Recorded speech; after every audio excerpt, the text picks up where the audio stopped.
नमस्कार दोस्तों, कैसे हैं आप लोग। 27 फरवरी 2023 के डेली न्यूज़ एनालिसिस और एडिटोरियल एनालिसिस में आपका स्वागत है। कौन कौन सी न्यूज़ हम लोग डिस्कस करने वाले हैं, तो एक है मैनुअल स्कैवेंजिंग को लेके सुप्रीम कोर्ट सरकार से पूछ रही कि भाई आपने किया क्या है। 2014 में लगभग 10 साल हो चुके हैं, सुप्रीम कोर्ट ने सरकार को इंस्ट्रक्शंस दिए थे कि मैनुअल स्कैवेंजिंग को ख़त्म करिए। आपने क्या किया मैनुअल स्कैवेंजिंग के लिए?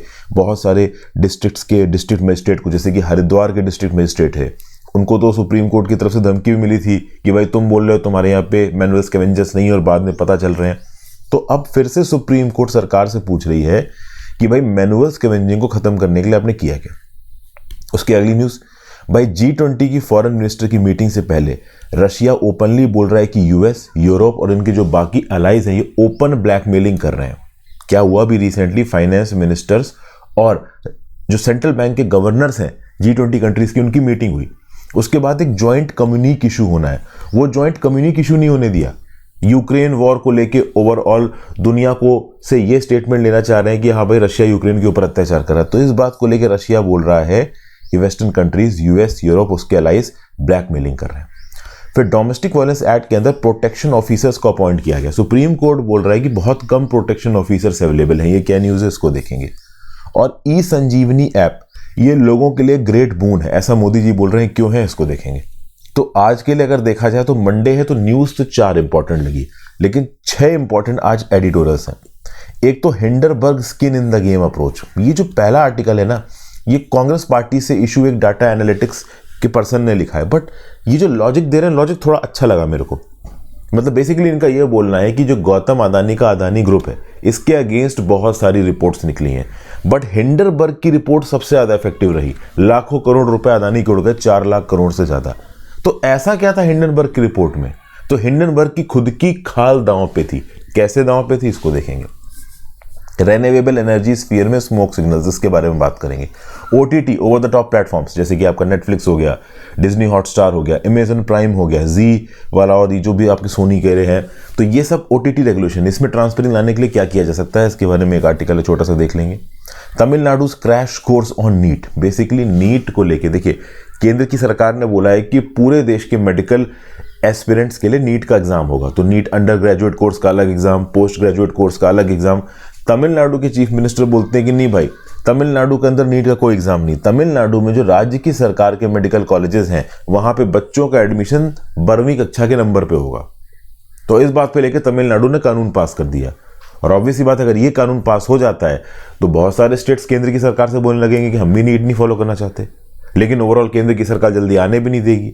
तो पहले तो ओवरऑल सरकार वर्सेस सरकार चल रहा था, अब यहां पे तमिलनाडु की सरकार ने सुप्रीम कोर्ट में भी केस फाइल कर दिया है नीट को अनकॉन्स्टिट्यूशनल बोलने के लिए। तो ये देखेंगे। फिर 2 और आर्टिकल, सेटलिंग स्कोर्स और रिड्यूसिंग पेन। तो ठीक है, आज एडिटोरियल में ठीक ठाक इन्फॉर्मेशन है, सब डिटेल में देखने वाले। वर्ड ऑफ द डे देख लेते हैं, गो डच। गो डच मतलब किसी चीज की कॉस्ट को शेयर करना। जैसे 3-4 लोग खाना खाने के लिए गए, बिल आया 600 रुपए का, तो तीनों लोगों ने आपस में 200 रुपए करके बांट लिया। तो बेसिकली आप किसी चीज की कॉस्ट को शेयर कर रहे हो। जरूरी नहीं है कि वो कॉस्ट पैसों के टर्म्स में हो, कंसिक्वेंसेस के टर्म्स में हो सकती है, रिजल्ट्स के टर्म्स में हो सकती है, प्रॉफिट के टर्म्स में हो सकती है।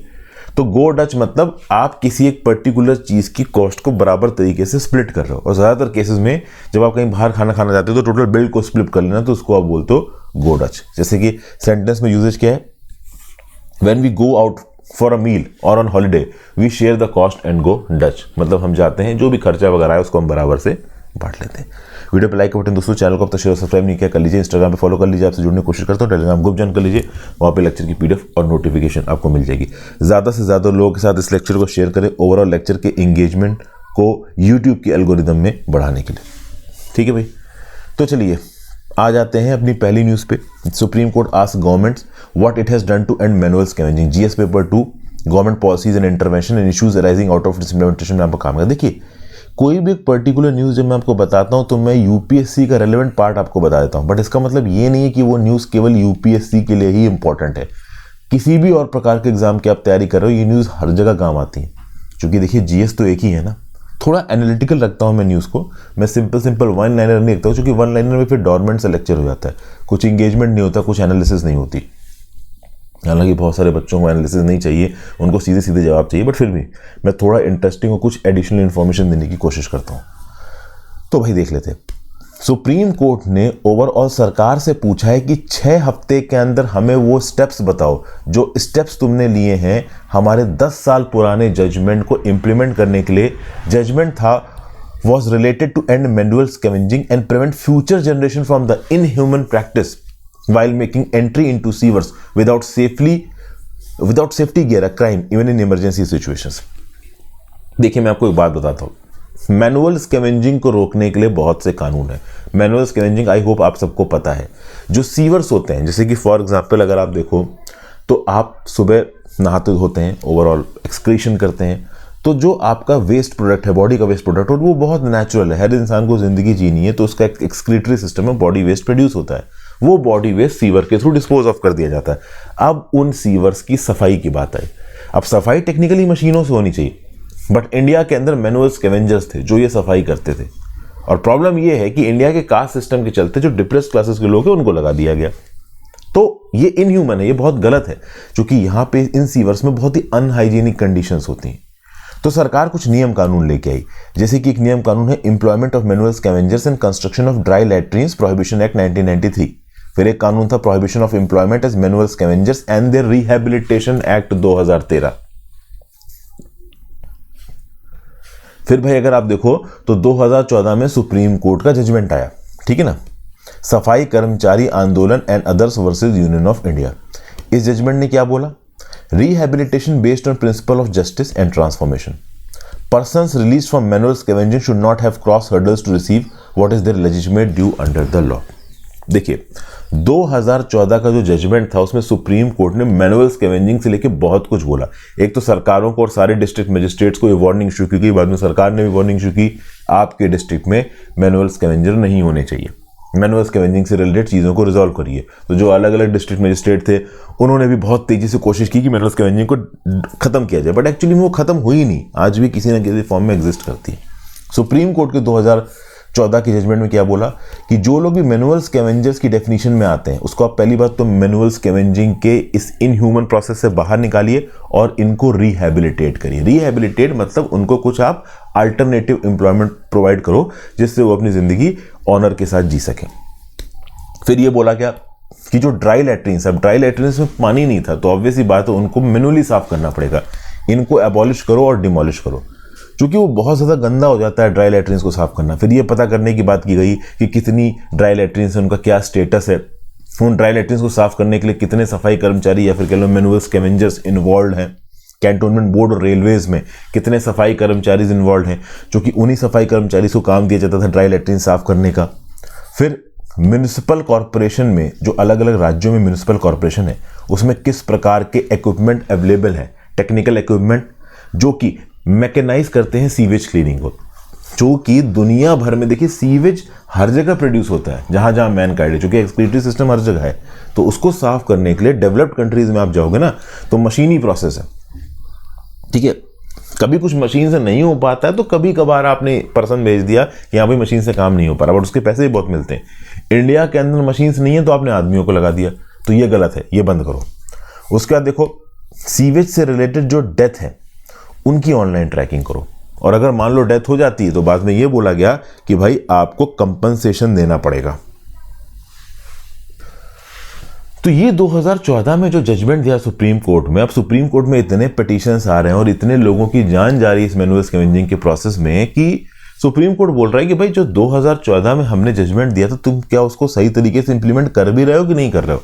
तो इस केस में हुआ ये कि सुप्रीम कोर्ट ने ministry of social justice and empowerment को, national commission for schedule caste को और national commission for schedule tribes को रिस्पॉन्डेंट बनाया है और ओवरऑल सरकार से बोला है कि 6 हफ्ते में हमारे सामने एफिडेविट फाइल करो और हमको ये बताओ कि हमने जो तुमको डायरेक्शंस दिए थे 2014 में अपने जजमेंट के थ्रू सफाई कर्मचारी आंदोलन and others versus union of India, तुमने क्या इनको प्रॉपर तरीके से इंप्लीमेंट किया है। और ओवरऑल यहाँ पे view point national commission for schedule cast and national commission for schedule tribes के भी मांगे गए हैं। यहाँ पे कोर्ट ने अपॉइंट किया है एडवोकेट के परमेश्वर को as an amicus curiae. Amicus curiae मतलब फ्रेंड ऑफ द कोर्ट। तो एक इंडिविजुअल जो कि प्रेजेंट केस से में एक्सपर्ट है वो कोर्ट के साथ अपॉइंट किया जाएगा। वो कोर्ट को एक आपके लिए राय सी देगा, एक राय देगा। वो राय जरूरी नहीं है कोर्ट मांगे, बट चूंकि वो एक्सपर्ट है उस फील्ड के बारे में, उस पर्टिकुलर इंडिविजुअल को पता है, तो कोर्ट कहीं ना कहीं उसकी राय को कंसीडर करता है। फिर जो 2014 का जजमेंट था सफाई कर्मचारी केस का वर्सेस यूनियन ऑफ इंडिया, उसमें सुप्रीम कोर्ट ने यह भी बोला कि वो लोग जो कि मैनुअल स्कैवेंजर्स की तरह काम कर रहे थे बट अनफॉर्चुनेटली उनकी मृत्यु हो गई काम में, उनको या उनकी फैमिलीज को, उनके किथ और किन को वन टाइम कैश असिस्टेंस भी दिया जाएगा और लाइवलीहुड स्किल्स में ट्रेनिंग दी जाएंगी उन लोगों को जो किस प्रोफेशन से बाहर निकल गए या फिर जो खत्म हो गए अनफॉर्चुनेटली, उनके बच्चों को आप कह लो स्किल्स दी जाएंगी ताकि वो फिर से उस प्रोफेशन में ना हो जाएं। क्योंकि हमारी देश की सोसाइटी इतनी गंदी है कि मैनुअल स्कैवेंजर का बेटा मैनुअल स्कैवेंजर ही बनेगा, इस प्रकार का थॉट प्रोसेस चलता है। तो लोगों को ऑक्यूपेशन ढूंढने के लिए, छोटा मोटा बिजनेस शुरू करने के लिए कंसेशनल लोन्स प्रोवाइड करना, वन टाइम कैश असिस्टेंस देना, ऐसी बहुत सी बातें बोली सुप्रीम कोर्ट ने। सुप्रीम कोर्ट ने बोला था कि सीवर डेथ्स जो हुई है मैनुअल स्कैवेंजर्स की, उस केस में उनकी फैमिली को 10 लाख रुपए का हर्जाना देना है। हालांकि बाद में ऐसी भी बहुत सारी रिपोर्ट निकल के आएगी जिनको 10 लाख का हर्जाना मिला, वो भी अपने काम को उन्होंने जारी रखा, क्योंकि कुछ तो करना है ना इंसान को। इंसान घर पे तो ना बैठ जाएगा। अब अगर उसको कुछ और काम नहीं मिल रहा तो वो वही करने लगेगा जो वो कर रहा है, क्योंकि उससे रनिंग में पैसे आ रहे हैं। आज की डेट में आप मान लो नौकरी कर रहे हो 50,000 रुपये पर महीने की, और आपको मान लो कोई एकदम से आके 50 लाख रुपए दे देता है कि यार ये रखो, तो आप नौकरी छोड़ नहीं दोगे। आप 50 लाख रुपए सेव कर लोगे और अपनी नौकरी करते रहोगे और कुछ और काम करते रहोगे, क्योंकि आपको रनिंग में कुछ ना कुछ तो करना ही है। बड़ा लमसम अमाउंट मिल गया तो बैठ तो ना जाओगे, वही चीज़ है यहाँ पे। तो सुप्रीम कोर्ट सरकार से पूछ रहा है कि ठीक है भाई, आपने पैसे दिए, अल्टरनेटिवली इन लोगों को इंगेज करने के लिए, लाइवलीहुड प्रोवाइड करने के लिए आपने क्या किया। अब लेट्स सी भाई यहाँ पे सरकार यहाँ पे क्या जवाब सबमिट करती है, ठीक ना। उस समय पे देखो तो सरकार ने ये भी ऑर्डर किया, मतलब गवर्नमेंट ने सरकार को ये भी ऑर्डर किया था कि 10 लाख का कंपनसेशन दो, पता करो कितने लोग सीवरेज वर्क, मैनहोल, सेप्टिंग टैंक्स में मरे हैं, उनकी फैमिलीज, कितनी ऐसी फैमिलीज हैं 1993 से लेकर अब तक। अब इन सब चीज़ों पे, इन सब डायरेक्शंस पे सुप्रीम कोर्ट कॉम्प्लाइंस मांग रहा है, किससे, आपका सरकार से। तो सरकार यहाँ पे कॉम्प्लाइंस एफिडेविट सबमिट करेगी जिसमें सरकार डिटेल में सुप्रीम कोर्ट को बताएगी कि हमने ये किया है। इस कंटेक्स्ट में देखिए तो कुछ वीडियोस ऑलरेडी चैनल पे अवेलेबल हैं। India's manual scavenging problem explain, इस पर्टिकुलर वीडियो को जाके देख लीजिए। मैनुअल स्कैवेंजिंग, मेरा नाम हर्षित देसाई, यूट्यूब पे सर्च मारिए, आपको पर्टिकुलर वीडियो मिल जाएगी। एक और वीडियो है इंडियाज मैनुअल स्कैवेंजिंग प्रॉब्लम, तो मैनुअल स्कैवेंजिंग नाम के साथ सर्च मारिए, रिलेटेड वीडियोस मिल जाएंगे, आप देख लीजिए, काफ़ी कुछ जानने को मिलेगा। क्योंकि ये टॉपिक आज का नहीं है, कई सालों से चल रहा है, तो इससे रिलेटेड मैंने पहले भी बहुत सी इन्फॉर्मेशन कवर कर रखी है, एडिटोरियल में, करंट में भी, और अलग से वीडियो बना के। फिर भाई GS paper 2 international relations, ahead of G20 foreign ministers meeting, Russia accuses the US and its allies of open blackmail. तो भैया G20 की फाइनेंस मिनिस्टर्स और सेंट्रल बैंक गवर्नर्स की मीटिंग हो रही थी बेंगलुरु में। इसको आप बोलते हो FMCBG, finance minister and central bank governor. तो G20 के ओवरऑल हेड के अंदर बेंगलुरु में ये मीटिंग हो रही है, लेकिन इस मीटिंग में एक ज्वाइंट कम्युनिक इशू नहीं हुआ। अब आप बोलोगे सर ये ज्वाइंट कम्युनिक क्या होता है? तो जब दुनिया भर के दोस्तों लीडर्स मिलते हैं तो अलग अलग टॉपिक पे बात होती है, एनवायरनमेंट पे बात हुई, डिफेंस पे बात हुई, कोविड-19 पे बात हुई, और एंड में जिन जिन भी टॉपिक्स पे बात होती है ना, उन टॉपिक्स का कंसोलिडेटेड व्यू पेश किया जाता है कि डिफेंस पे इस कंट्री ने ये बोला, हम इससे एग्री करते हैं भाई, एनवायरनमेंट पे ये बोला, सड़कें बनाने पे ये बोला, मलेरिया फैलने पे या कोविड फैलने पे ये बोला, समझ गया। तो जो भी यहाँ पे बातचीत हो रही है उसका एक जॉइंट कम्युनिकेशन इशू होता है, और ये जॉइंट कम्युनिकेशन इस बात को दिखाता है कि हाँ भाई इस टॉपिक पे अमूमन अलग अलग कंट्रीज अपनी ये राय रख रही हैं, इस पर्टिकुलर फ्रेमवर्क में एग्री कर रही हैं। अब परेशानी दोस्तों ये है कि रशिया यूक्रेन वॉर के बाद दुनिया थोड़ी सी बटी हुई है। जो वेस्टर्न कंट्रीज हैं led by US and Europe, वो भाई क्लियरली रशिया को क्रिटिसाइज कर रहे हैं, और वो चाहते हैं दुनिया भी रशिया को क्रिटिसाइज करे। इंडिया क्लियरली रशिया को क्रिटिसाइज नहीं कर रहा है। इंडिया ने दबे शब्दों में अक्सर कर बोला है रशिया को कि आप जो कर रहे हो वो गलत कर रहे हो, बट बिल्कुल उसको ओपनली नहीं क्रिटिसाइज किया, क्योंकि हमें भी उनके साथ स्ट्रेटेजिक इंटरेस्ट बना के चलने हैं। तो अब इस बात को लेकर वेस्टर्न कंट्रीज इंडिया से नाराज है कि यार तुम यूक्रेन को क्रिटिसाइज क्यों नहीं करते। भी कुछ दिन पहले अगर आप देखो तो फ्रांस के मिनिस्टर ने बोला भी था कि हाँ भाई हम इंडिया से स्टांस चेंज की उम्मीद रखते हैं, नहीं तो हम ज्वाइंट कम्युनिक पे साइन नहीं करेंगे। अब देखिए यहाँ पे इंडिया की इंटरनेशनल इमेज बहुत मैटर करती है। इंडिया G20 का प्रेसिडेंट है, G20 के एम्बिट को इंडिया इस समय पे लीड कर रहा है। तो कोई भी पर्टिकुलर टॉपिक पे अगर डिस्कशन हो रहा है और एक ज्वाइंट कम्युनिकेशन इशू होता है, तो इंडिया एक गुड लाइट में नजर आएगा पूरी दुनिया में कि हाँ भाई पूरी दुनिया को इंगेज कराने में इंडिया सक्सेसफुल हो रहा है। बट सक्सेसफुल हो नहीं पा रहा है, क्योंकि वेस्टर्न कंट्रीज और यूएस अपना अलग राप अलाग रहे हैं यूक्रेन रशिया वॉर को लेके। रशिया अलग राप रहा है। अब फ्रांस के मिनिस्टर ने यहाँ पे इनडायरेक्टली इंडिया को बोल दिया कि भाई आपको रशिया के एक्शन को क्रिटिसाइज करना पड़ेगा, नहीं तो हम जॉइंट कम्युनिक पे साइन नहीं करेंगे। तो रशिया बोल रहा है ये तो आप ओपन ब्लैकमेल कर रहे हो।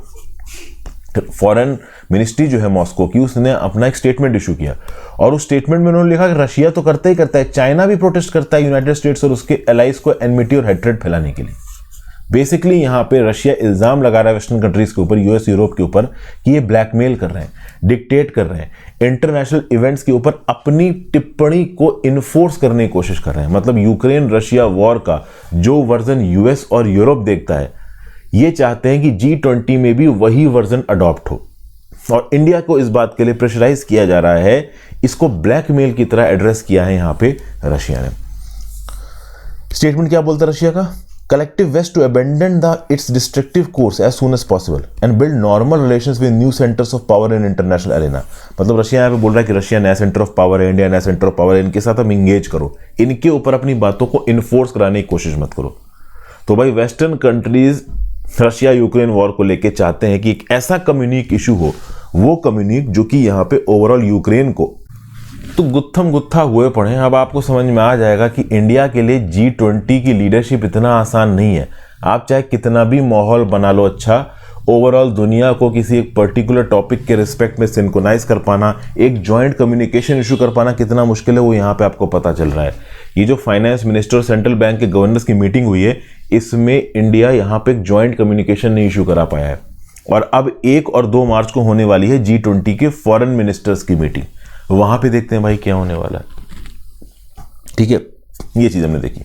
फिर आगे देखो तो बेंगलुरु में आउटकम डॉक्यूमेंट को लेके बैटल फ्रंट निकल रहा है कि भाई आउटकम जो डॉक्यूमेंट है, चलो ठीक है ज्वाइंट कम्युनिक नहीं निकला, जो आउटकम डॉक्यूमेंट है कि भाई मीटिंग हुई, इसका क्या आउटकम निकला, उस आउटकम डॉक्यूमेंट में रशिया यूक्रेन के रिस्पेक्ट में क्या बातें हो रही पता नहीं। जैसे for example Russian foreign ministry का ये बोलना है कि ये जो G20 की मीटिंग है, इसमें आपको इकोनॉमिक बातचीत ज्यादा करनी चाहिए, ठीक है ना, और पॉलिटिकल बातचीत कम करनी चाहिए। लेकिन रशिया वेस्टर्न कंट्रीज के ऊपर ये इल्जाम लगा रहा है कि वेस्टर्न कंट्रीज पॉलिटिकल बातें ज्यादा कर रहे हैं, इकोनॉमिक बातें कम कर रहे हैं।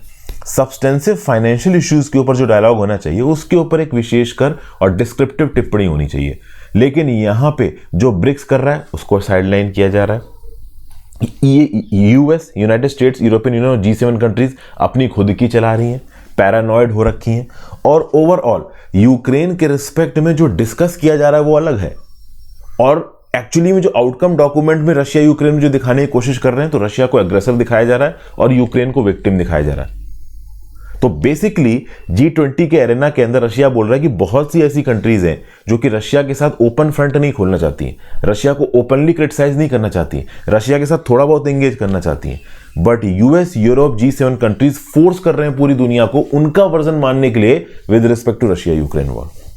तो ये यहां पे चालू है, ठीक है।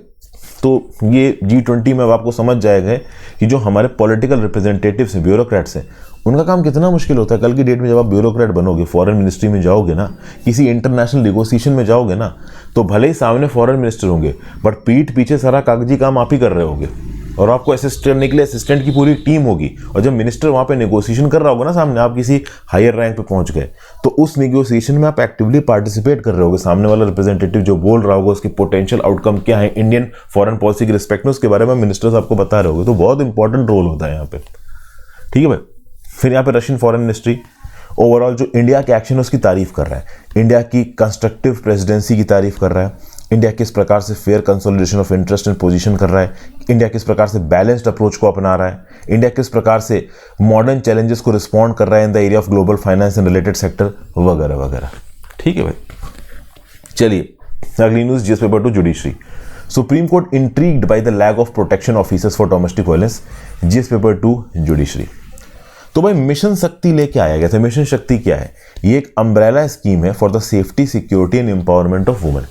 क्या है, जब डोमेस्टिक वायलेंस का केस होता है तो डोमेस्टिक वायलेंस एक्ट लग जाता है। अब इस एक्ट के अंदर प्रोटेक्शन ऑफिसर्स बनाए जाने की बात की गई है। इन प्रोटेक्शन ऑफिसर्स का काम होगा कि वो लेडीज जिनके साथ डोमेस्टिक वायलेंस हुआ है, जिनको घर में परेशान किया गया है, उनको काउंसिल करें, उनकी प्रॉब्लम को समझें, उनको रिहैबिलिटेट करें, उनको इमीडिएट वायलेंस से बचाएं वगैरह वगैरह। तो प्रोटेक्शन ऑफिसर्स का काम बहुत इंपॉर्टेंट है। टॉप कोर्ट मतलब सुप्रीम कोर्ट में एक गवर्नमेंट डिपार्टमेंट ने ऐसा बताया कि इंडिया में 801 डिस्ट्रिक्ट्स में 4.4 लाख केसेस डोमेस्टिक वायलेंस के असॉल्ट के पेंडिंग है। तो इस कंटेक्स्ट में मिशन शक्ति बहुत इंपॉर्टेंट हो जाता है। मिशन शक्ति में हर डिस्ट्रिक्ट में वन स्टॉप सेंटर बनाने की बात की गई है। इन वन स्टॉप सेंटर में उन विक्टिम्स को लेके आया जा सकता है, रिहेबिलिटेट किया जा सकता है जिनके खिलाफ डोमेस्टिक वायलेंस हुआ है। तो ट्रॉमेटाइजर सर्वाइवर को इफेक्टिवली हेल्प करने के लिए वन स्टॉप सेंटर बनाए गए मिशन शक्ति के अंदर, और इन मिशन शक्ति के अंदर बनाए वन स्टॉप सेंटर तक ट्रॉमेटाइज्ड वुमेन को पहचानने के लिए ये प्रोटेक्शन ऑफिसर्स बहुत इंपॉर्टेंट है। और प्रोटेक्शन ऑफिसर्स कहां अपॉइंट किए जाएंगे, कहां लिखा है, तो section 8 of the protection of women from domestic violence act 2005 के अंदर लिखा है। प्रोटेक्शन ऑफिसर वुमेन ही होनी चाहिए, क्योंकि ऑब्वियस सी बात है एक वुमेन जो कि डोमेस्टिकली अपने इन लॉज से परेशान है, तो ऑब्वियस सी बात है उसकी परेशानी में हस्बैंड का बड़ा रोल होगा। तो एक मेल का प्रोटेक्शन ऑफिसर होना सही नहीं है, वुमेन ही होना चाहिए। बट ऐसा नहीं कि मेल हो नहीं सकते, मेल भी होते हैं, बट ज्यादातर ये एक्सपेक्ट किया जाता है कि वुमेन ही हो प्रोटेक्शन ऑफिसर।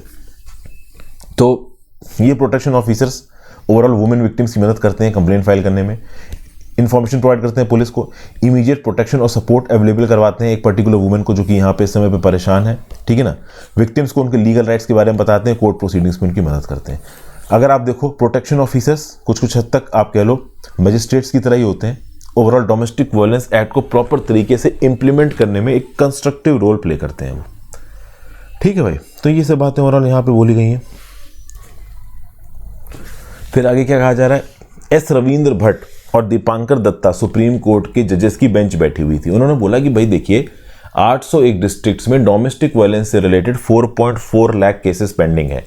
तो अगर आप देखो एक प्रोटेक्शन ऑफिसर मान लो अगर एक डिस्ट्रिक्ट में है तो उस प्रोटेक्शन ऑफिसर के ऊपर 500 केस आ जाएंगे। 4,40,000 को अगर 800 से डिवाइड करोगे तो लगभग 500। तो एक प्रोटेक्शन ऑफिसर 500 केसेस कैसे हैंड ओवर करेगा। तो बहुत ज़रूरी है कि जल्दी और प्रोटेक्शन ऑफिसर्स को यहाँ पे डिप्लॉय किया जाए, नहीं तो ओवरऑल ये जो एंटी डोमेस्टिक वायलेंस लॉ है ना 2005 का, ये डेड लेटर हो जाएगा, इसका कोई मतलब नहीं होगा।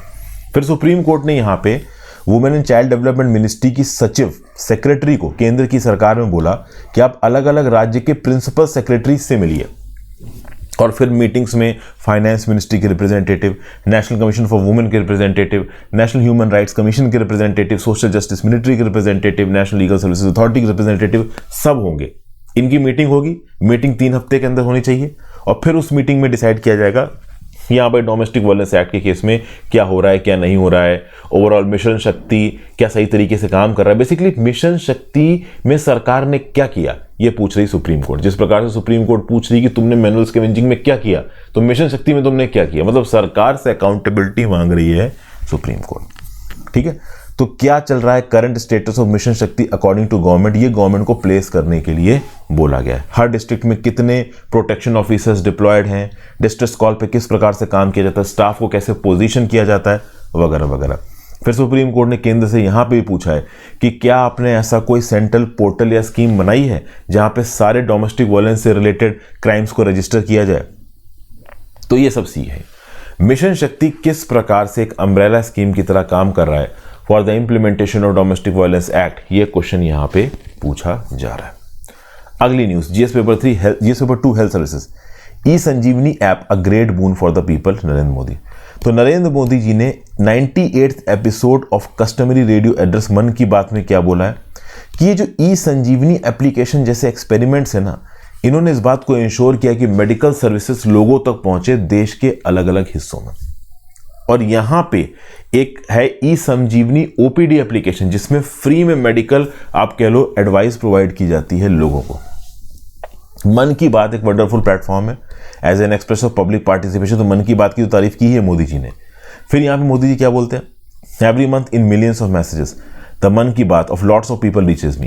You know the power of your mind. Similarly, how the might of the country increases with the strength of the society. This we have seen and understood in different मन की बात episodes and have experienced it. I have also accepted it. तो पहले तो मोदी जी ने यहाँ पे मन की बात प्रोग्राम की तारीफ की, फिर उन्होंने ई संजीवनी ऐप की तारीफ की। ई संजीवनी ऐप में होता है आपका टेली कंसल्टेशन। टेली कंसल्टेशन क्या होता है, तो भैया इंडिया में नेशनल टेली कंसल्टेशन सर्विस चलाई गई है ministry of health and family welfare के द्वारा। इसमें ऑनलाइन ओपीडी सर्विस प्रोवाइड की जाती है। ओपीडी सर्विस होता है आउट पेशेंट, ठीक है ना। एक होता है आउट पेशेंट सर्विस, होता है इन पेशेंट सर्विस। आउट पेशेंट पता है क्या होता है? जैसे फॉर एग्जाम्पल आपको जुकाम खांसी हुई, आप हॉस्पिटल गए, आपने प्रिस्क्रिप्शन लिया, दवाई ली, आप वापस आ गए, आप हो आउट पेशेंट। वहीं पे मान लो आपको हड्डी में दर्द हुआ, आप गए हॉस्पिटल में, हॉस्पिटल वाले ने बोला कि भाई देखिए आपकी हड्डी में ये ट्रीटमेंट करना पड़ेगा, ऑपरेशन करना पड़ेगा, सर्जरी करनी पड़ेगी, आप हॉस्पिटल में एडमिट हो जाओ। तो अगर आप हॉस्पिटल में एडमिट हो गए इलाज के लिए तो आप हो गए इन पेशेंट। तो आउट पेशेंट में बेसिकली आप रेफरेंस लेते हो मेडिकल का और रेफरेंस लेके वापस आ जाते हो, दवाई वही खा के अपने आप को ठीक करते हो, जब आप इलाज के लिए एडमिट हो जाते हो। तो नेशनल टेली कंसल्टेशन सर्विस एक प्रकार की ओपीडी सर्विस है जो भारत की सरकार ने अपने नागरिकों के लिए खोली है। तो भाई हेल्थ केयर सर्विस डॉक्टर अपने हॉस्पिटल में बैठ के ऑनलाइन आपको देगा और आप अपने घर बैठे बैठे वो ओवरऑल वीडियो कॉलिंग के थ्रू वो सर्विस लोगे। तो वीडियो कॉलिंग के थ्रू आप सामने जा सकते हो और ओवरऑल डॉक्टर को बता सकते हो मेरे को परेशानी। देखिए ऐसा नहीं है कि केवल सरकारी ऐसा कर रही है, बहुत सी प्राइवेट ऐप्स खुली हुई हैं, जैसे कि एम फाइन करके ऐप है, मेरे कुछ दोस्त इसमें काम करते हैं। तो एम फाइन ऐप में आप देखोगे कि इस प्रकार की सुविधाएं अवेलेबल करवाई गई हैं, बहुत सारे डॉक्टर्स ने रजिस्टर किया है। अब वो अलग बात है कि एम फाइन में जो कंसल्टेशन चार्जेस होते हैं वो ज़्यादा होते हैं, 200, 300, 500, 1000 रुपये डिपेंडिंग ऑन डॉक्टर। और नेशनल ये जो आपकी ई संजीवनी ओपीडी है यहाँ पे फ्री ऑफ कॉस्ट होता है, भाई सरकारी डॉक्टर आपको देख रहा है, आपको पैसा नहीं देना है। तो बेसिकली ई संजीवनी ओपीडी में patient registration, token generation, Q management, audio video consultation with doctor, E prescription, SMS, email notification, राज्य के डॉक्टर, फ्री सर्विस, फुली कन्फिगरेबल वगैरह वगैरह। यहां पे अगर आप देखो ना तो एक और सर्विस है ई संजीवनी। तो एक है ई संजीवनी ओपीडी, एक है ई संजीवनी। ई संजीवनी क्या है? ये doctor to doctor telemedicine system है, ministry of health and family welfare द्वारा चलाई गई है। 1,55,000 health and wellness centre under Ayushman Bharat scheme. अब आप बोलोगे सर डॉक्टर एंड डॉक्टर, तो देखिए जो प्राइमरी हेल्थ सेंटर होते हैं, जो सेकेंडरी हेल्थ सेंटर होते हैं गांव वगैरह के पास, अब वहां पे स्पेसिफिक डॉक्टर जाके नहीं बैठता है, कोई बहुत हाई लेवल का डॉक्टर जाके नहीं बैठता, वहां पे ट्रेनी डॉक्टर्स, ये जो नए डॉक्टर्स होते हैं वो जाके बैठते हैं। तो कल की डेट में मान लो कि किसी रिमोट इलाके में किसी को कुछ सीरियस प्रॉब्लम है, मेडिकल इश्यूज है, उस केस में स्पेसिफिक मेडिकल आप कह लो इंस्ट्रक्शन की जरूरत है, तो उस केस में ई संजीवनी के ऐप के अंदर शहर में बैठा हुआ डॉक्टर, कोई बहुत बड़ा सर्जन या कह लो कोई बहुत बड़ा एक्सपर्ट जो प्राइमरी हेल्थ केयर में, सेकेंडरी हेल्थ केयर में जो डॉक्टर बैठा होगा, उसको वीडियो कॉलिंग के थ्रू बताएगा कि हाँ भाई इस पेशेंट में तुम ये कर सकते हो। तो बेसिकली स्पेसिफिक और प्रिसाइज आप कह लो इन डीप मेडिकल नॉलेज को ग्राउंड लेवल तक, रूरल इलाकों में लोगों तक पहुंचाना। लेकिन यहाँ पे डॉक्टर टू डॉक्टर सिस्टम है और ई संजीवनी ओपीडी में डॉक्टर टू पेशेंट सिस्टम है। तो ये जो ई संजीवनी है गवर्नमेंट ऑफ इंडिया का फ्लैगशिप टेलीविजन टेक्नोलॉजी, इसको डेवलप किया गया सीडैक के द्वारा, centre for development of advance computing Mohali के द्वारा। CDAC premium research and development organisation है, ministry of electronics and information technology MeitY का, R&D करने में IT इलेक्ट्रॉनिक्स और एसोसिएटेड एरियाज में। तो 4 ही न्यूज़ थी, बट थोड़ी डिटेल न्यूज़ थी तो उनको एक्सप्लेन करने में ऑलमोस्ट आधा घंटा चला गया। चलिए भाई अब आ जाते हैं अपने एडिटोरियल के ऊपर। एडिटोरियल में पहला आर्टिकल प्रवीण चक्रवर्ती साहब का, lessons from Hindenburg skin in the game approach. क्या बोल रहे हैं? अब वैसे तो यहाँ पे प्रवीण चक्रवर्ती साहब डाटा एनालिटिक्स के चेयरमैन हैं, पॉलिटिकल इकोनॉमिस्ट हैं और कांग्रेस पार्टी के साथ जुड़े हुए हैं। तो मैं तो ये नहीं बोलूंगा कि इनकी जो अप्रोच है वो पूरी तरीके से न्यूट्रल है, बट व्यू पॉइंट्स इन्होंने अच्छे दिए हैं। क्या बोल रहे हैं? ये बोल रहे हैं कि भाई अगर एक रिसर्च फर्म किसी दूसरी कंपनी की बुराई कर रही है और उस बुराई के बेसिस पे पैसा कमा रही है, तो वो उस कंपनी की क्रेडिबिलिटी को तो गिरा ही रही है, खुद की खाल भी दांव पे लगा रही है। मैंने आपको बहुत डिटेल में समझाया है कि कैसे हिंडनबर्ग रिसर्च ने अदानी ग्रुप को लेके शॉर्ट सेलिंग की। मतलब इन्वेस्टर से अदानी ग्रुप के शेयरों को उधार लिया हिंडनबर्ग रिसर्च ने, फिर उन शेयरों को मार्केट में बेच के पैसे ले लिए, फिर अदानी ग्रुप के खिलाफ एक रिपोर्ट निकाली, उस रिपोर्ट से अदानी ग्रुप के शेयर्स नीचे गिरे, फिर उन शेयर्स को वापस बेच दिया मार्केट में और एक्स्ट्रा पैसा अपनी जेब में रख लिया, जो शेयर्स उधार लिए थे वो वापस लौटा दिए इन्वेस्टर्स को। तो बेसिकली हिंडनबर्ग रिसर्च ने यहां पे अदानी ग्रुप के ऊपर शॉर्ट सेलिंग करके पैसा कमाया। अब ऑथर यहां पे देखो प्रवीण चक्रवर्ती साहब किस प्रकार से इस चीज को दिखा रहे हैं।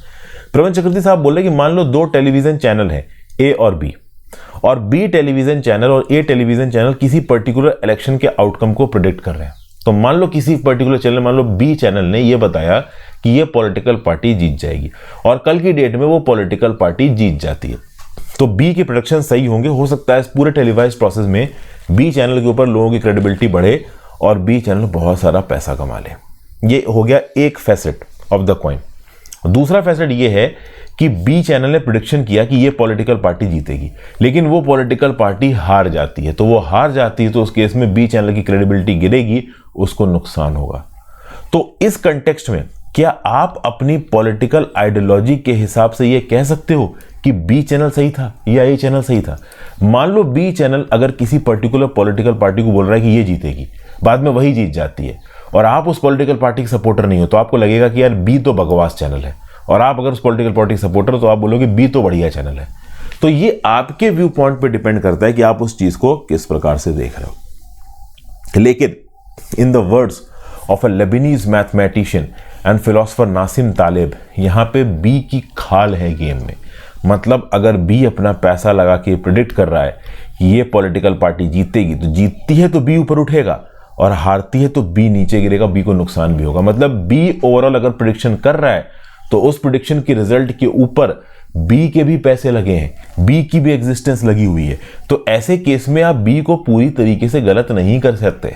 आप बात समझ रहे हो ना? तो यही मॉरल डिलेमा हिंडनबर्ग रिसर्च और अदानी सागा में भी है। अगर आप देखो तो ऐसा नहीं है कि ओवरऑल अदानी के ऊपर पहले किसी कंपनी ने निगेटिव रिपोर्ट्स दी ही नहीं है। अगर आप देखो तो अगस्त 2022 में एक फॉरेन रिसर्च फर्म थी क्रेडिट साइट्स, उन्होंने भी अदानी की गवर्नेंस प्रैक्टिस और शेयर वैल्यूएशंस के ऊपर उंगली उठाई थी, और उस समय पे अदानी ने उनको जवाब दिया था। हालांकि अदानी ने जलियांवाला बाग को कोट नहीं किया, नेशनल फ्लैग को कोट नहीं किया, ये बेसिकली सरकाज़्म दिखा रहे हैं ऑथर। क्या हुआ, जब हिंडनबर्ग रिसर्च ने अदानी के ऊपर इल्ज़ाम लगाया ना, तो अदानी की तरफ से स्टेटमेंट आया कि ये हिंडनबर्ग रिसर्च देश की इकोनॉमी को तोड़ना चाहते हैं, एंटी नेशनल है। तो मतलब अदानी अपने आप को देश के साथ जोड़ के दिखाने लगे, क्योंकि अदानी बड़बड़ा गए, 4 लाख करोड़ का नुकसान हो गया यहाँ पे। लेकिन जब क्रेडिट साइट ने इल्जाम लगाया था, उस समय पे अदानी के शेयर इतने नीचे नहीं गिरे थे, तो उस समय पे उन्होंने लीगली, आप कह लो, एक प्रॉपर रिस्पॉन्स दिया। तो उसी प्रकार से देखो तो पिछले 4 सालों में ब्लूमबर्ग, गार्जियन, मॉर्गन स्टैनले, बहुत सी ओवरऑल इंटरनेशनल रिसर्च फर्म्स ने अदानी को लेके कुछ निगेटिव पॉइंट्स बोले हैं। लेकिन हिंडनबर्ग के निगेटिव पॉइंट्स ने बहुत इंपैक्ट डाला। 4 लाख करोड़ से ज्यादा की दौलत अगर आप देखो तो अदानी ग्रुप की और गादम अदानी की नीचे चली गई। इस बात को लेके इंडिया के कुछ ऑफिशियल्स ने भी निगेटिव कोट किया है हिंडनबर्ग रिसर्च को। जैसे कि अगर आप बात करो सॉलिसिटर जनरल ऑफ इंडिया की, तो सॉलिसिटर जनरल ऑफ इंडिया ने बोला कि भाई हिंडनबर्ग का क्या मोटिव था। यहां तो साफ साफ पता चल रहा है कि हिंडनबर्ग शॉर्ट सेलिंग करके पैसा कमाने की कोशिश कर रहा है। फिर यहाँ पे अब चूंकि कांग्रेस पार्टी के हैं यहाँ पे ऑथर, तो वो बोल रहे हैं कि एक वाइस चेयरमैन है नीति आयोग के, एक फॉर्मर चीफ इकोनॉमिक एडवाइजर है, फॉरेन फॉर्मर सेक्रेटरी हैं, ये सब ओवरऑल कहीं ना कहीं ये बोल रहे हैं कि हिंडनबर्ग के, तो ये सब इंडिविजुअल्स कहीं ना कहीं हिंडनबर्ग की इंटेंशन को क्वेश्चन कर रहे हैं कि भाई ये जो हिंडनबर्ग है ये शॉर्ट सेलिंग करके अदानी ग्रुप के ऊपर पैसा कमा रहा है। ठीक है भाई, आपने हिंडन ग्रुप की इंटेंशन को क्वेश्चन कर दिया, इसके इन द गेन अप्रोच को। लेकिन एक मिनट, ऑथर यहां पे बोल रहा है कि हिंडनबर्ग भले ही यहां पे रिपोर्ट अदानी के अगेंस्ट निकाल रहा है और उसके ऊपर शॉर्ट सेलिंग कर रहा है, बट हिंडनबर्ग यहां पे खुद भी रिस्क ले रहा है। पहले भी रिपोर्ट निकली है और उन रिपोर्टों ने पहले भी अदानी के बारे में गलत बोला, बट उस समय पे अदानी के शेयर इतने नहीं गिरे जितना हिंडनबर्ग की रिपोर्ट ने इंपैक्ट डाल दिया। तो हिंडनबर्ग अगर रिपोर्ट निकाल के शॉर्ट सेलिंग करके पैसा कमा रहा है तो वो खुद भी रिस्क ले रहा है। हालांकि मैं आपको ये बात बताऊं, हिंडनबर्ग का कोई बहुत बड़ा रिस्क नहीं है। अगर आप किसी के खिलाफ निगेटिव मार्केटिंग करते हो तो उसका निगेटिव ही इंपैक्ट होता है, पॉजिटिव इंपैक्ट नहीं होता। अगर हिंडनबर्ग रिसर्च जैसी कंपनी अदानी के बारे में गलत बोलती है तो अदानी के शेयर ऊपर नहीं जाएंगे, हो सकता है नीचे ना जाए, स्टेबल रहे, तो उस केस में भी हिंडनबर्ग को नुकसान नहीं होगा। लेकिन अगर नीचे चले गए तो फायदा हो जाएगा शॉर्ट सेलिंग करके।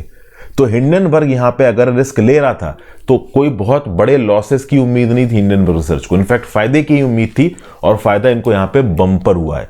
अदानी के स्टॉक राउट से हिंडनबर्ग को काफी फायदा हुआ है, उनके नुकसान के चांसेस बहुत कम थे, क्योंकि स्टॉक मार्केट सेंटिमेंट पे चलता है, पूरी दुनिया को यह बात पता है। और अगर स्टॉक मार्केट में आप किसी के खिलाफ निगेटिव बोल रहे हो तो निगेटिव बोल के शेयर मार्केट में ऊपर नहीं जाएंगे, या तो उतने ही रहेंगे या नीचे जाएंगे। तो ऑथर के स्टेटमेंट के साथ पूरी तरीके से मैं तो वाकया नहीं रहता। आपका क्या व्यू पॉइंट है आप यहाँ पे ज़रूर बताओ, ठीक है। तो ये ओवरऑल मैंने आपके साथ यहाँ पे डिस्कस किया। बाकी तो थोड़ा बोल बच्चन टाइप की चीज़ें बता रहे हैं, लीगैलिटी, इमोरलिटी की बात करें, आइडियोलॉजिकल बात में मैं ज़्यादा नहीं जाऊँगा। आर्टिकल का क्रक्स मैंने आपको बताया। और अब आप मुझे बताओ कि जो प्रवीण चक्रवर्ती साहब यहाँ पे बोल रहे हैं, आपको क्या सही लग रहा है? क्या हिंडनबर्ग को एक्चुअली में बहुत नुकसान होने के चांसेस थे? अदानी पे शॉर्ट सेलिंग करके। आपको क्या लगता है नीचे कमेंट बॉक्स में बताइए। फिर आ जाते हैं भाई अगले आर्टिकल पे, smoke signals from renewable energy sphere. Shankar Nair, PhD students at the history at the centre for science at the centre for the history of science technology and medicine, Kings college London. क्या बात कर रहे हैं? ये बात कर रहे हैं technical innovation in India's renewable energy policy. देखिए बेसिकली इंडिया की जो ये स्टोव की पॉलिसी है, कुकिंग चूल्हे की पॉलिसी है, उसको लेके यहाँ पे इंडिया किस प्रकार से सक्सेसिवली फेल किया है उसकी एक टाइमलाइन से दे रहे हैं यहाँ पे शंकर नायर साहब। तो इंडियन ऑयल कॉर्पोरेशन ने अपना patented solar cook stove launch किया इंडिया एनर्जी वीक 2023 में। 6 से 8 फरवरी 2023 को बेंगलुरु में हो रहा था, ठीक है। G20 कैलेंडर ऑफ इवेंट्स का ये पार्ट है, ठीक है भाई। तो प्रधानमंत्री मोदी जी की इंडिया की जो नेशनल एनर्जी स्टोरी है उसके रिस्पेक्ट से ओवरऑल यहाँ पे इस particular patented solar cook stove को देखा जा रहा है। अब मोदी जी का बोलना है कि ये जो स्टोव है ये 3 करोड़ हाउस होल्ड तक पहुंच जाएगा अगले कुछ सालों में। जो union ministry for petroleum natural gas Hardeep Singh Puri साहब, वो ये बोल रहे हैं कि जो स्टोव है it will be a catalyst in accelerating adoption of low carbon options along with biofuels, electric vehicles, green hydrogen. तो बेसिकली इंडियन ऑयल कॉर्पोरेशन का जो नया पेटेंटेड सोलर कुक स्टोव है इसको आने वाले समय में सरकार एक बहुत बड़े आप कह लो इनोवेशन की तरह देख रही है, और इसके चलते लिक्विफाइड पेट्रोलियम गैस में 99% कम सब्सिडी जाएगी, ऐसा भी यहां पे पता चल रहा है, ठीक है भाई। फिर सरकार बोल रही कि ये जो सोलर कुक स्टोव है ये भाई 15,000 रुपए का आएगा, तो ये कुकिंग प्रैक्टिसेस को ट्रांसफॉर्म कर देगा, हजारों करोड़ में एलपीजी की कॉस्ट और फॉरेक्स को कम कर देगा, कार्बन डाइऑक्साइड इमिशंस को कम कर देगा, कार्बन क्रेडिट लेके आएगा, ठीक है भाई। बहुत सारी तारीफ की जा रही है इस कुक स्टोव की, और एलपीजी में सब्सिडी कम जाएगी ये भी यहाँ पे बोला जा रहा है। चलो भाई अच्छी बात है। अब इस कंटेक्स्ट में देखते हैं कि क्या पुराने समय में सरकारों ने ऐसे कुछ स्टेप्स लिए थे और वो स्टेप्स कितने सक्सेसफुल रहे थे। तो यहाँ पे बात की जा रही है नेशनल फिजिकल लेबोरेटरी ने जो सोलर कुकर बनाया था अर्ली 1950s में। वो एक ऐसा समय था जब फूड सिक्योरिटी में अनसर्टेनिटी थी, एनर्जी सेल्फ सफिशिएंसी में अनसर्टेनिटी थी, तो सरकार के ऊपर प्रेशर था। तो सरकार ने नेशनल फिजिकल लेबोरेटरी के ऊपर प्रेशर डाला, इन्होंने एक सोलर कुकर निकाल दिया, और उस समय पे सरकार ने दिखाया कि कैसे इस सोलर कुकर से आप ओवरऑल एनर्जी मतलब खाना वगैरह बना सकते हो। बाद में अगर आप देखो तो सोलर कुकर को इंटरनेशनल प्रेस कवरेज मिली, सिनेमा में न्यूज रूल्स में आने लगा, इंडिजीनियस डिवाइस की तरह उसको देखे जाने लगा, लेकिन it was based on 19th century innovation. उसमें खाना बहुत धीमा कुक होता था, और न्यूज कैमरा रील अलग हटा दो, हर प्रकार का जो आप कह लो उसकी जो मार्केटिंग हो रही थी उसको अलग हटा दो, खाना बहुत धीमे पक रहा था। ज्यादातर केसेस में लोगों को वो कुकर पसंद नहीं आया। लोगों को आदत थी ट्रेडिशनल चूल्हे में लकड़ी डाली, जलाया, या फिर गोबर के जो कंडे होते हैं वो डाल दिए, भाई जलाया, खाना बना लिया, तुरंत बन गया खाना। अब सोलर कुकर में बैठे हुए हैं, बन रहा है, घंटों बीत गए, खिचड़ी तक नहीं पक रही, तो लोगों को लगा कि यार मजा नहीं आ रहा। तो बेसिकली नेशनल फिजिकल लेबोरेटरी ने ये जो सोलर कुकर बनाया और जिसको मार्केट किया गया कि यार ये बड़ा भयंकर है, बड़ा मस्त है, एक्चुअली में वो उतना इफेक्टिव निकला नहीं, फुस हो गया। फिर उसके बाद देखो तो हैदराबाद इंजीनियरिंग रिसर्च लेबोरेटरी ने एक स्मोकलेस चूल्हा बनाया 1953 में। ब्रेन चाइल्ड था डायरेक्टर एसपी राजू का। उन्होंने बोला कि हम स्मोकलेस किचन्स बनाएंगे मिलियंस के लिए गांव में, ठीक है ना। लेकिन बाद में पता चला कि जो ट्रेडिशनल कुकिंग प्रैक्टिसेस थी उनको इनकॉर्पोरेट तो किया गया था, बट डिजाइन और ड्यूरेबिलिटी में ये चूल्हे उतने सेट नहीं बैठ पा रहे थे, लोग इनको अडॉप्ट नहीं कर पाए। फिर 1973 में ऑयल क्राइसिस हुई, फॉरेस्ट कंजर्वेशन मूवमेंट शुरू हुए, तो ऐसे चूल्हे बनाने के स्टेप्स लिए गए जिससे पेड़ों को कम काटना पड़े, जंगलों का जो इरोजन है वो कम हो। 1980s में फिर इम्प्रूव्ड चूल्हा बनाया सरकार ने अपनी नेशनल एनर्जी पॉलिसी के चलते। इन इम्प्रूव्ड चूल्हे में फ्यूल वुड की कंजम्पशन को कम करने की बात की गई थी, और ओवरऑल जितना फ्यूल वुड कम कंजम्पशन करोगे उतना ही वुमेन्स की हेल्थ भी अच्छी होगी। देखिए आज की डेट में सरकार गांव के इलाके में एलपीजी सिलेंडर क्यों पहुंचा रही है, उसका सिंपल लॉजिक है। चूल्हे में जो खाना पकता है ना, अगर आप इनक्लोज्ड स्पेसेस में पका रहे हो तो लकड़ी के जलने से अनबर्न्ड गैसेस निकलती हैं, या फिर कह लो इम्प्रॉपरली बर्न्ड गैसेस निकलती, कार्बन मोनोऑक्साइड, और वो सीधे सीधे गैसेस वहां पे जो इंसान बगल में बैठा है, जैसे कोई लेडी बैठ के खाना बना रही है, तो उसकी हेल्थ को इंपैक्ट करती है। तो इसीलिए इंप्रूव्ड चूल्हा की बात की गई। अब सरकार ने फाइनली एक clean system LPG gas cylinder को यहां पे लेके आए उज्ज्वला योजना के अंदर। जो 1980s में आप कह लो चूल्हा आया था उसमें 50% की सब्सिडी दी गई थी। तो शुरुआत में जो चूल्हे सक्सेसिवली सरकार ने लॉन्च किए उसके ऊपर सरकार ने खूब सारी सब्सिडी दी, तो सब्सिडी के चलते ने लोगों ने उन चूल्हों को इस्तेमाल करना भी शुरू किया। लेकिन एलपीजी की अलावा अभी तक कोई ऐसा बहुत इफेक्टिव चूल्हा निकल के नहीं आया जो इन्वायरमेंटली भी सस्टेनेबल हो और ओवरऑल आपकी हेल्थ को और फ्यूल वुड इन सब को बैलेंस करके चल पाए। तो जो 1980s का स्टोव इन्वेंट किया गया था, जैसी कंस्ट्रक्शन कॉस्ट ज़्यादा थी, मेंटेनेंस कॉस्ट ज़्यादा थी, ब्यूरोक्रेटिक करप्शन था, राज्य की सरकारें इसको इंप्लीमेंट करने में पैसा मार रहे थे, राज्य की सरकारों के ऑफिसर्स, तो ये सब चीज़ें थी ओवरऑल। तो ये जो नया चूल्हा था, नया स्टोव था, इसका ड्रॉप आउट रेट बढ़ने लगा। National council for applied economic research survey जो करवाई गई 10,000 विलेजेस की, उसने ये बताया कि इस चूल्हे का ड्रॉप आउट रेट है 17%। 70 ऑफिसर्स को सस्पेंड भी कर दिया गया कि आप भाई उस चूल्हे की स्कीम को इंप्लीमेंट नहीं कर पा रहे हो। बाद में फिर यूनाइटेड प्रोग्रेसिव अलायंस की सरकार 2009 में एक national biomass cook stove initiative लेके आई। उसके बाद एक उन्नत चूल्हा अभियान चलाया गया 2014 में। तो चाहे कांग्रेस की सरकार हो, चाहे बीजेपी की सरकार हो, इस प्रकार का एक कुकिंग मैकेनिज्म को कंसिस्टेंटली लाने की कोशिश की गई है, बट वो कंसिस्टेंटली सक्सेसफुल नहीं हो पाया है। ये एक प्रॉब्लम यहाँ पे बताई जा रही है। फिर अगर आप देखो तो इंटरनेशनल एनर्जी एजेंसी का बोलना है कि इंडिया के अंदर 668 मिलियन लोग ऐसे हैं जो डिपेंड करते हैं बायोमास के ऊपर कुकिंग और लाइटनिंग के लिए 2013 में। India is the largest consumer of food would for house hold today.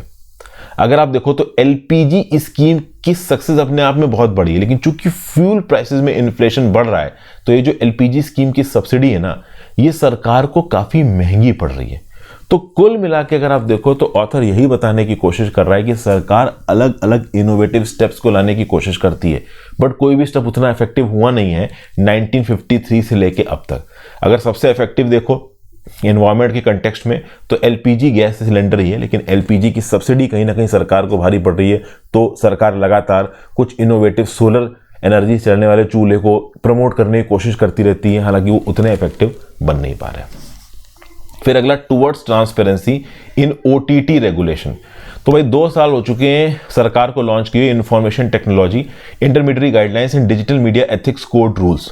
ठीक है ना भाई, मिनिस्ट्री ऑफ इंफॉर्मेशन और ब्रॉडकास्टिंग ने इनको लॉन्च किया है। काम क्या है? ओटीटी कंटेंट को रेगुलेट करना, ऑनलाइन प्लेटफॉर्म्स को रेगुलेट करना। अब यहां पे एक प्रकार का को रेगुलेशन मॉडल चलाया गया। को रेगुलेशन मॉडल में क्या किया गया कि इंडस्ट्री लेवल पे सेल्फ रेगुलेशन। ठीक है, तो जो इंडस्ट्री है जैसे नेटफ्लिक्स हो गया, ये अपने आप को सेल्फ रेगुलेट तो करेंगे ही करेंगे, और उनके ऊपर एक ओवरसाइट मैकेनिज्म होगा कि ministry of information technology overall समय समय पे ओवरसाइट कर सकती है। अगर कहीं से कंप्लेन आती है और कुछ गड़बड़ दिखता है तो भाई मिनिस्ट्री भी एक्शन ले सकती है, नहीं तो ग्राउंड लेवल पे तो ओवरऑल भाई आप देख लो तो को रेगुलेशन ही हो रहा होगा। मतलब लाइट टच को रेगुलेशन मॉडल, इंडस्ट्री अपने आप को रेगुलेट कर रही है, बट एक ओवरसाइट मैकेनिज्म ऊपर मिनिस्ट्री का है कि इंडस्ट्री कुछ गड़बड़ करेगी तो मिनिस्ट्री सजा दे सकती है। अब इन रूल्स के अंदर एक ग्रीवेंस रिड्यूसल मैकेनिज्म है, कोड ऑफ एथिक्स है। जैसे फॉर एग्जांपल 13+ के बच्चों के लिए पेरेंटल लॉक है, 18+ के बच्चों के लिए मतलब इंडिविजुअल्स के लिए एज वेरिफिकेबल मैकेनिज्म है। फिर ओटीटी रेगुलेशन की बात की जाए तो ऑथर बोल रहा है कि भाई दुनिया में ऐसी कोई भी कंट्री नहीं है जिसने प्रॉपर तरीके से ओटीटी रेगुलेशन के नियमों को इंप्लीमेंट किया हो। कुछ कंट्रीज हैं जैसे सिंगापुर और ऑस्ट्रेलिया जिन्होंने कंपैरेटिवली बहुत अच्छा मैनेज किया। जैसे सिंगापुर में इन्फोकॉम मीडिया डेवलपमेंट अथॉरिटी है, वो कॉमन रेगुलेटर है अलग अलग प्रकार की मीडिया का। फिर एक स्टैट्यूटरी फ्रेमवर्क बनाने की बात कर रही है यहाँ पे कोर्ट। कहीं ना कहीं सिंगापुर के अंदर ये स्टैट्यूटरी मैकेनिज्म ऑलरेडी एग्जिस्ट करता है in the form of Infocom media development authority, और इस स्टैट्यूटरी मैकेनिज्म के साथ समय समय पे सिंगापुर की सरकार मीडिया लिटरेसी भी प्रमोट करती है थ्रू पब्लिक एजुकेशन। अगर आप ओटीटी रूल्स की बात करो तो इनको 2021 में नोटिफाई किया गया था। इंडिया के अंदर ओटीटी रूल्स के बारे में अवेयरनेस ज्यादा है नहीं लोगों के बीच में, ठीक है ना भाई, इस अवेयरनेस को लाने की जरूरत है। ओटीटी रेगुलेशंस के रिस्पेक्ट में जो भी नियम कानून सरकार ने बना रखे हैं उनका कंप्लायंस काफी कम है। जैसे कि complaint redressal information OTT platforms को देखते समय कस्टमर्स को मिलनी चाहिए, बट कस्टमर्स उनको आसानी से नोटिस नहीं कर पाते हैं। ओटीटी ऐप के इंटरफेस पे जो डिटेल्स हैं वो प्रॉपरली क्लियरली व्यूएबल नहीं होती हैं, कुछ इस प्रकार से व्यूएबल होती हैं कि आप उसको नोटिस ही नहीं कर पाओगे। इनफैक्ट मैंने भी कई बार, मैं तो रोज की बेसिस पे नेटफ्लिक्स देखता हूं, बट मैंने आज तक कहीं पे भी इस प्रकार की रेगुलेशन वाले आप कह लो जो भी आते हैं वो मैंने नोटिस नहीं किए। जिस प्रकार से वाइटल इंफॉर्मेशन को टेक्स्ट के रिस्पेक्ट में, लैंग्वेज के रिस्पेक्ट में, फ्रीक्वेंसी ऑफ डिस्प्ले के रिस्पेक्ट में प्रोसेस करना है, उस प्रकार से ओटीटी प्लेटफॉर्म प्रोसेस नहीं कर रहे हैं। तो इसी कंटेक्स्ट में ओवरऑल यहाँ पे ओटीटी प्लेटफॉर्म्स को ये बोला जा रहा है कि भाई आप एक फिल्म के क्लासिफिकेशन को, रेटिंग को प्रोमिनेंट तरीके से पोर्ट्रे करो। Okay, as verification mechanism proper तरीके से ग्राउंड लेवल पे इंप्लीमेंट होना चाहिए। जो ग्रीवेंस रिड्रेसल है ओटीटी प्लेटफॉर्म का वो एक इंडिपेंडेंट बॉडी के द्वारा होना चाहिए। सेल्फ रेगुलेटरी होना अच्छी बात है, बट ओवरऑल अगर आप देखो तो OTT प्लेटफॉर्म्स के अगेंस्ट कितनी कंप्लेंट्स आई और उनमें से डिस्पेजल कितने का हुआ ये तो बताया जाता है, बट कंप्लेंट्स अमूमन किस बारे में थी और उसके बारे में उसका कंप्लायंस कैसे हुआ, इसकी डिटेल्ड इंफॉर्मेशन ये प्लेटफॉर्म्स प्रेजेंट नहीं करते। फिर अगर आप देखो तो इन रूल्स के अंदर जो थर्ड फाइनल टायर है अपनी कंप्लेंट को एड्रेस करने का, वो है इंटर डिपार्टमेंटल कमिटी। इस इंटर डिपार्टमेंटल कमिटी में अलग अलग मिनिस्ट्रीज ऑफ सेंट्रल गवर्नमेंट के ऑफिसर नॉमिनीज को डिप्यूट करने की बात की गई, डोमेन एक्सपर्ट्स को डिप्यूट करने की बात की गई। बट प्रॉब्लम यहां पे ये है कि ये मैकेनिज्म अभी सही तरीके से काम नहीं कर पा रहा है। वैसे तो सुप्रीम कोर्ट हाई कोर्ट ने बोला है कि एक स्टैट्यूटरी बॉडी बनाने की जरूरत है, बट जब तक स्टैट्यूटरी बॉडी नहीं है तब तक इंटर डिपार्टमेंटल कमिटी से काम चलाना चाहिए और इस कमिटी को अर्जेंट बेसिस पे बनाना चाहिए, प्रॉपर तरीके से चेक करना चाहिए कमिटी सही तरीके से काम कर रही है कि नहीं कर रही है, और फाइनल डिसीजन है secretary of information technology ministry के हाथ में। तो कुल मिला के ये पर्टिकुलर आर्टिकल बात कर रहा है ओवर द टॉप प्लेटफॉर्म्स के रेगुलेटरी मॉडल से related. Over the top platforms का रेगुलेटरी मॉडल अभी प्रॉपर तरीके से इंप्लीमेंट नहीं हो पा रहा है, नहीं जो एंटिटीज इंप्लीमेंट कर रही है उनको अकाउंटेबल करना जरूरी है, उनके ऊपर फाइनेंशियल पेनाल्टीज लगाना जरूरी है, क्लासिफिकेशन एज रेटिंग्स वायलेशन जो भी प्रॉपर गाइडलाइंस हैं उनको डिवॉल्व करना जरूरी है, इवॉल्व करना, और उन गाइडलाइंस को यूनिफॉर्म तरीके से हर अलग अलग OTT प्लेटफॉर्म्स पे डिस्प्ले करना भी जरूरी है। तब जाके एफिशिएंसी सेल्फ रेगुलेशन की बढ़ेगी, मिलियंस ऑफ OTT कस्टमर्स को फायदा होगा। अब प्रॉब्लम पता है क्या है दोस्तों, ये जो OTT प्लेटफॉर्म है इंडिया में इवॉल्व कर रहे हैं बट बम्पर तरीके से इवॉल्व नहीं कर रहे हैं, क्योंकि इंडिया के अंदर सबको फ्री की आदत है, कोई कुछ चीज़ के लिए खरीदना नहीं चाहता। अगर आप USA UK में चले जाओगे ना तो सब्सक्रिप्शन बेस्ड सर्विसेज को US UK वाले ले लेते हैं, ठीक है, पे कर देते हैं, बट इंडिया में चीज़ें सब लोगों को फ्री चाहिए, वो जल्दी सब्सक्रिप्शन बेस्ड सर्विसेज लेते नहीं है। तो भारत सरकार कुछ हद तक सब्सक्रिप्शन बेस्ड सर्विसेज में लीनियंसी बरतती है, नियम कानून निकाले हैं बट ठीक है चलो थोड़ा कम कॉम्प्लायंस चल रहा है तो चल जाएगा, वो ज़्यादा परेशान करेंगे तो कहीं भाग ना जाएं। ये इंडस्ट्रीज भी कहीं ना कहीं इंडिया की इकोनॉमी में बूम दे रही है, एंटरटेनमेंट दे रही है लोगों को, तो बहुत से फैक्टर्स यहाँ पे आ जाते हैं। फिर अगला आर्टिकल है Tamil Nadu crash course on NEET. आपको ये पता है कि तमिलनाडु की सरकार ने पास किया Tamil Nadu admission to undergraduate medical degree courses bill. इसमें यह बोला गया कि तमिलनाडु के सरकारी कॉलेजेस में मेडिकल एडमिशन के लिए क्राइटेरिया होगा 12वीं कक्षा के नंबर, ना कि नीट एग्जाम के रिजल्ट्स। इस पर्टिकुलर बिल को RN रवि साहब ने पास नहीं किया, तमिलनाडु की असेंबली के पास रिकंसीडरेशन के लिए वापस भेज दिया। तमिलनाडु की असेंबली ने इसको फिर से अडॉप्ट किया, फिर से RN रवि साहब के पास वापस भेजा, RN रवि साहब ने इसको प्रेसिडेंट को रेफर कर दिया। अब तब से ये प्रेसिडेंट के पास पेंडिंग है। अब प्रॉब्लम दोस्तों ये है कि तमिलनाडु की सरकार बोल रही है कि तमिलनाडु के गवर्नमेंट कॉलेजों में जो एडमिशन होंगे वो भैया 12वीं कक्षा के नंबर पे होंगे, ना कि ओवरऑल नीट के रिजल्ट पे। केंद्र की सरकार पे बोल रही है कि मेडिकल कॉलेजेस में एडमिशन नीट के रिजल्ट पे होंगे। अब यहां गुत्थम गुत्था हो रखा है और उस गुत्थम गुत्था में परेशान है बच्चे, मेडिकल एस्पिरेंट्स। जो मेडिकल एस्पिरेंट्स है उनको समझ में नहीं आ रहा कि भैया क्या है एडमिशन का तरीका, जो खासकर राज्य की सरकार के कॉलेजेस को टारगेट कर रहा है। अब इस बीच में स्टालिन साहब की जो सरकार है DMK की, वो पहुंच गई सुप्रीम कोर्ट में, और सुप्रीम कोर्ट में जाके उन्होंने पेटिशन डाल दी कि ये जो नीट है ना, जिसको बनाया गया है sole gateway for entry into medical process, this is a violation of basic structure of the constitution, this is a violation of fundamental right to equality and an anathema to principle of federalism. Principle of federalism कैसे कि भाई राज्य की सरकार के पास भी ताकत है एजुकेशन को लेकर, केंद्र की सरकार इंटरफेयर कर रही नीट बना के, और दूसरा इक्वालिटी के फंडामेंटल राइट्स को वायलेट कर रही है। मतलब नीट के अंदर जो अच्छी कोचिंग ले लेगा, जो अच्छे घर का है, जो बड़े बड़े कॉलेजेस को डोनेशन दे देगा, उसका नीट में एडमिशन हो जाएगा और गरीब बच्चे का नहीं होगा। तो तमिलनाडु की सरकार क्लेम करती है कि हम 12वीं कक्षा के नंबर पर एडमिशन करवाएंगे तो कहीं ना कहीं तमिलनाडु के अंदर राज्य की सरकारी कॉलेजेस में पढ़ाई अच्छी होती है, तो नीट में ज्यादा इक्विटेबल बेसिस पे बच्चे सेलेक्ट होंगे। तो इस लॉजिक के बेसिस पे नीट को कॉन्स्टिट्यूशनली चैलेंज कर दिया है DMK की सरकार ने सुप्रीम कोर्ट में। अब कुछ लोग इस चीज को सपोर्ट कर रहे हैं, कुछ लोग इस चीज को DMK का फेलियर बता रहे हैं, कुछ लोग तो ये बोल रहे हैं कि DMK फ्रस्ट्रेट हो चुकी है। DMK को पता चल गया कि केंद्र की सरकार नीट का एग्जेम्पशन तमिलनाडु को नहीं देगी, और देखिए केंद्र की सरकार नहीं देगी, बहुत लॉजिकल है वो। क्यों? क्योंकि अगर आप देखो आज की डेट में अगर तमिलनाडु स्टेट को परमिशन मिल जाती है या भाई उनके राज्य की कॉलेज में एडमिशन नीट के बेसिस पे नहीं होगा, 12वीं कक्षा के नंबर पे बेसिस पे होगा, तो कल की डेट में वेस्ट बंगाल, जम्मू एंड कश्मीर, बहुत से ऐसे राज्य खड़े हो जाएंगे जो बोलेंगे कि भाई हम भी किसी और क्राइटेरिया से मेडिकल कॉलेजेस में एडमिशन करेंगे, नीट से नहीं करेंगे। तो फिर भारत सरकार का नीट बनाने का कोई मतलब नहीं रहेगा, खिचड़ी सी पक जाएगी यहाँ पे। तो इसी कंटेक्स्ट में देखो तो शायद DMK को अब ऐसा लगने लगा, ऐसा एक्सपर्ट्स का बोलना है कि भाई वो नीट को ओवरटर्न नहीं करवा पाएंगे, इसीलिए वो नीट के अगेंस्ट एक लीगल चैलेंज इंस्टीट्यूट कर रहे हैं। अब कल की डेट में सुप्रीम कोर्ट अगर नीट के अगेंस्ट जो लीगल चैलेंज इंस्टीट्यूट किया है डीएमके सरकार ने, उसको नलीफाई कर देता है, तो आराम से प्रेसिडेंट भी उस बिल को रिजेक्ट कर देगा और बोल देगा कि अब तो सुप्रीम कोर्ट ने बोल दिया कि नीट मैंडेटरी है। तो कुल मिला के डीएमके इस समय पे क्वैगमायर में है। पॉलिटिकल क्वैगमायर में तो था ही, अब वो लीगल क्वैगमायर में भी आ गया। पॉलिटिकल क्वैगमायर कैसे कि डीएमके की जो सरकार है तमिलनाडु की, उसने नीट बिल पास कर दिया, प्रेसिडेंट के पास पेंडेंसी के लिए पड़ा हुआ है। अब डीएमके की सरकार सुप्रीम कोर्ट में पहुंच गई और नीट को बोल दिया कि अनकॉन्स्टिट्यूशनल। अब कल की डेट में अगर सुप्रीम कोर्ट बोल देता है कि नीट इज कॉन्स्टिट्यूशनल, तो ये जो प्रेसिडेंट है वो भी बिल को रिजेक्ट कर देगा और बोलेगा कि नहीं भाई, नीट के बेसिस पे ही एडमिशन होंगे। तो तमिलनाडु इस लीगल बैटल को जीतेगा या हारेगा, ये आगे आने वाले समय में पता चलेगा। ठीक है भाई, चलिए नेक्स्ट आ जाते हैं भाई।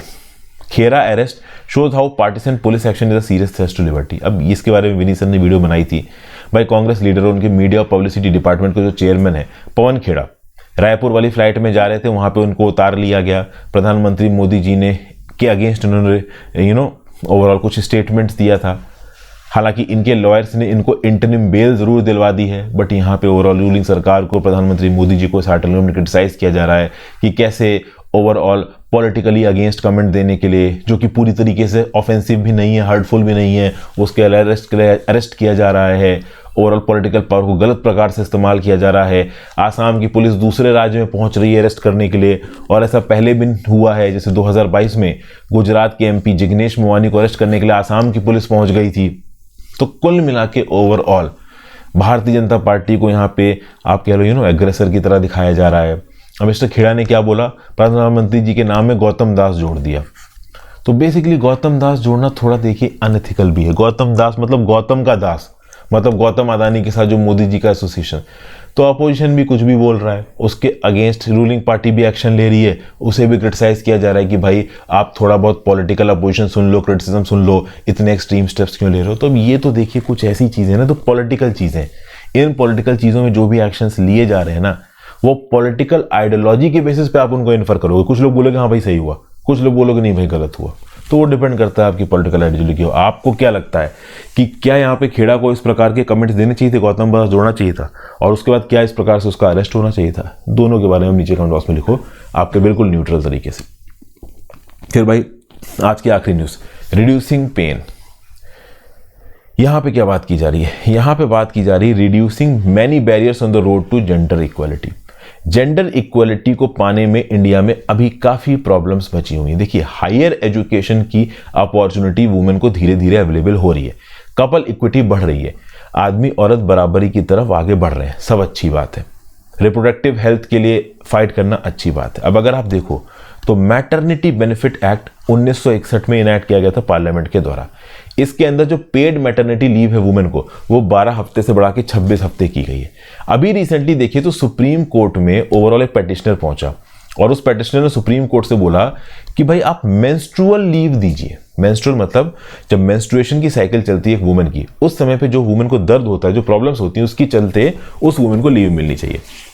ठीक है भाई, एक प्रोग्रेसिव लेजिस्लेशन है। लेकिन जो चीफ जस्टिस ऑफ इंडिया थे, जो बेंच थी सुप्रीम कोर्ट की, उसने बोला कि भाई ये प्रोग्रेसिव लेजिस्लेशन वुमेन के लिए डिसएडवांटेजेस हो सकता है, क्योंकि हो सकता है कि कुछ एम्प्लॉयर्स को ऐसा लगे कि उनको वुमेन एम्प्लॉयर्स को ज्यादा तनख्वाह देनी पड़ेगी तो वो उनको नौकरी ही ना दे। तो इस कंटेक्स्ट में बायोलॉजिकल प्रोसेस डिसइंसेंटिव बन जाएगा एम्प्लॉयर्स के लिए। इनफैक्ट कुछ आप कह लो जो प्रोग्रेसिव वुमेन है ना इंडिया की, वो भी इस प्रकार के आप कह लो इनिशिएटिव्स को क्रिटिसाइज कर रही हैं। वो बोल रही हैं कि instead of bringing a menstrual leave policy, आप सैनिटेशन के एवेन्यूज को बढ़िया अवेलेबल करवाओ। ओवरऑल मेंस्ट्रुअल हाइजीन से रिलेटेड जो फैसिलिटीज हैं वो वुमेन तक पहुंचाओ। वुमेन ओवरऑल इस प्रॉब्लम को झेल सकती हैं, they are very much capable. तो अलग अलग व्यू पॉइंट्स यहाँ पे निकल के आ रहा है। आप देखो तो केरला और बिहार के अंदर ऑलरेडी मेंस्ट्रुअल पेन पॉलिसी है। फूड डिलीवरी ऐप जोमेटो ने भी इसको इंट्रोड्यूस किया है। Indonesia, Japan, south Korea, Spain, Zambia ने किसी ना किसी फॉर्म में अपने लीव लॉज में इस मेंस्ट्रुअल लीव पॉलिसी को जोड़ा है। बहुत सारी फेमिनिस्ट इसको अपोज कर रही है, बट दुनिया में बहुत जगहों पे इसको इम्प्लीमेंट भी किया गया है। अब 2010 से लेकर 2020 के बीच में नंबर ऑफ वर्किंग वुमेन का जो प्रपोर्शन है वो 26% से गिर के 19% हुआ है वर्ल्ड बैंक के डाटा के हिसाब से।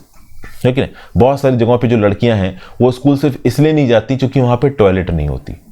तो ओवरऑल बैलेंस के हिसाब से आपको सब कुछ करना है। ठीक है, आप मेंस्ट्रुअल लीव पॉलिसी लेके आई है, but at the same point of time women के लिए बेसिक हाइजीन की फैसिलिटीज अवेलेबल उसको पहले इंश्योर करो। ठीक है, तो लैक ऑफ सैनिटेशन फैसिलिटीज को इंश्योर करना in school, at work place, safe working work place को मेंटेन करना। कोई भी वुमेन वर्कफोर्स कहीं पे जाके काम कर रही है तो हायर एजुकेशन उसके पास एक्सेस हो, ये ज़रूरी है। और जब वो हायर एजुकेशन में पढ़ने जाए या कहीं काम करने जाए तो वो सेफ फील करे, उसके पास बेसिक हाइजीन और सैनिटेशन प्रैक्टिसेस अवेलेबल हो, ये भी ज़रूरी है। उसके बाद प्रोग्रेसिवली हम लोग मेंस्ट्रुअल लीव पॉलिसी की तरफ भी बढ़ सकते हैं। तो ये सब बातें बताई गई। फिर पैटर्निटी लीव पे भी बोला जा रहा है कि आप पैटर्निटी लीव दो। ज़रूरी नहीं कि एक लेडी ही बच्चे को संभालने का काम करेगी, बाप को भी छुट्टी दो, वो भी घर पे बैठ के बच्चे संभाले। फिर लेडीज़ को ही क्यों आप महीनों की छुट्टी दे रहे हो? तो कुछ इस प्रकार के व्यू पॉइंट बोले गए हैं। तो यहाँ पे मैं लेक्चर खत्म करता हूँ। थोड़ा लंबा हो गया लेक्चर दोस्तों, थोड़ा ज़्यादा एक्सप्लेन कर दिया, बट आई होप आपको बोरिंग ना लगाओ। अपने व्यू पॉइंट कमेंट बॉक्स में देखे जाइएगा। प्लीज़ दोस्तों इस वीडियो को शेयर करें ज़्यादा से ज़्यादा लोग साथ। Have a great difference. Goodbye, ध्यान रखिए अपना, पढ़ते लिखते रहिए।